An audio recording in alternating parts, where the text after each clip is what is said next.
It began with a scream, not a cry that boomed through the halls of power, or spilt from the mouth of a world leader, but it came from a tiny backwater mining colony on the edge of civilized space. A planet called Helios 7 has a name. Population is barely worth a footnote on most maps. 430-200 resources are diminishing, with no strategic worth. Yet that is where the scream came from, a mother hugging her son's lifeless body, eyes wide open, scary visage strewn with soot-encrusted blood, imploring anyone to stop. What was happening was that her son had been vaporized for stepping too close to a landing pad, not by accident, not even warning, merely because the Zith, a dominating race in the Galactic Union, could to them. Humans were allowed only when the footage was silent and surreal. Expected to get away, but one dock worker, bruised and sunbaked, barely clinging on his sanity, smuggled it to a fringe EarthNet channel. The footage was grainy.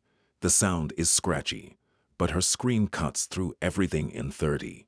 In seconds, she became a symbol, a cry, a spark, and for the first time in decades, all of humanity observed the United Terran Assembly, Earth's feeble. The split representative council conducted an emergency summit, carried on for days. Minor disputes, grudges between Mars settlements and orbiting elites, but this time no one interrupted.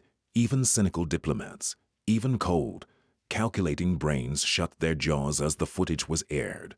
One of Luna's AI-powered think tanks froze for 3 full seconds because this was not politics.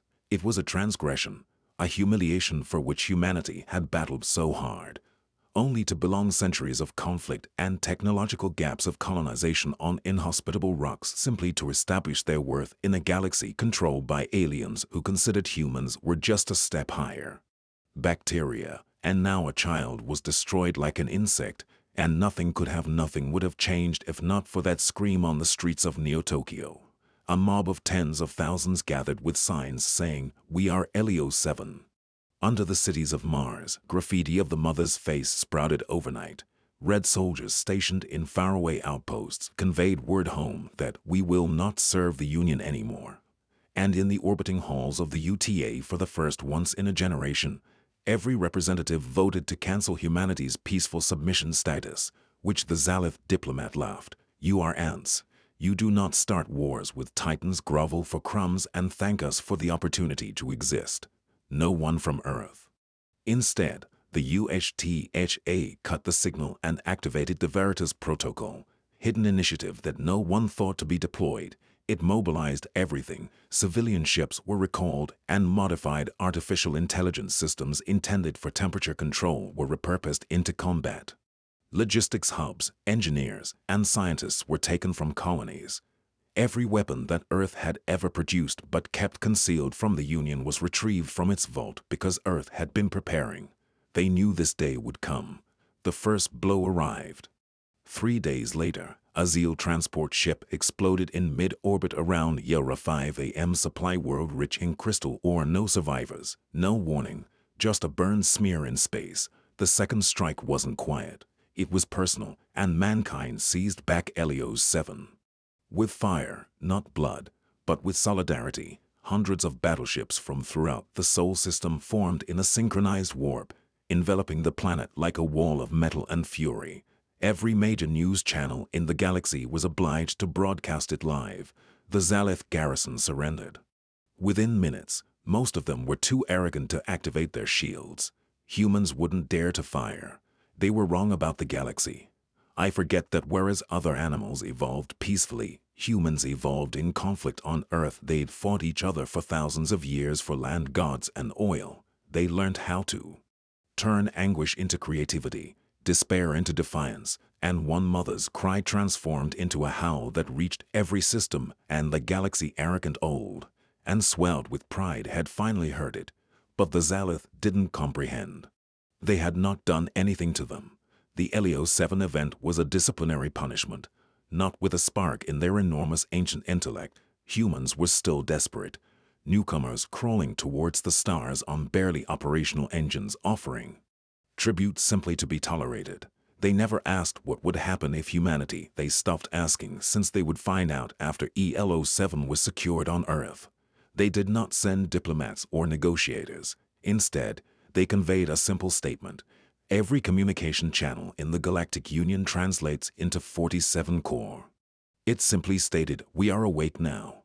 That's when the earthquakes started. First came the boycott. Human merchants closed their trading hubs. Mining activities shut down. Fusion fuel from Jupiter's rings stopped spreading to the outer systems. The Union relied on humans more than they confessed to. Extremely adaptive tech colonies on the outskirts that no other race dared settle. They thought they could treat mankind like garbage and still enjoy their productivity. Now their power grids. Their stations flickered and turned cold, followed by the disappearance of vital Zelath. Commanders began disappearing during routine patrols. One vanished from his armored cruiser, another while mid-orbit docking with no alarms or wreckage, simply empty ships floating in. Silence murmurs spread about an undetectable Terran strike force. They nicknamed it the Ghost Armada, and no one knew where it was. Launched from, not even the UTA acknowledged its existence. But the results were undeniable. Ships sabotaged mid-jump, entire squadrons neutralized human. The galaxy had never seen elegant, modern warships guarding colonies that were too small to defend themselves. Before ships with no registration or diplomatic links, only one symbol was burned. A white flame encircled by stars entered their hulls, and the galaxy began to. No, humans hadn't just been learning. They'd been watching quietly, patiently developing a force not for diplomacy, but for vengeance. Within the Union's High Council, terror set in.